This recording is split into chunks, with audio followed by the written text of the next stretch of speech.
Вы говорите по-татарски каждый день, даже если совсем не знаете языка.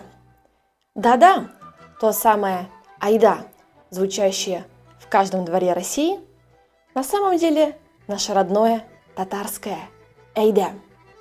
Это слово полное энергии. Так мы зовем «пошли», «давай», «ну же». Запомните два важных момента. Если вы обращаетесь к сверстнику, то используйте слово «эйде» – «давай». Но если к человеку старше вас или к группе лиц, говорите «эйдегс» – «давайте». Так мы зовем человека на улицу «эйде урамга», приглашаем пить чай «эйде шей шебес», ну и, конечно, подбадриваем «эйде, эйде, булдарасың», «молодец, справляйся». На самом деле татарский язык полон таких живых и красочных выражений.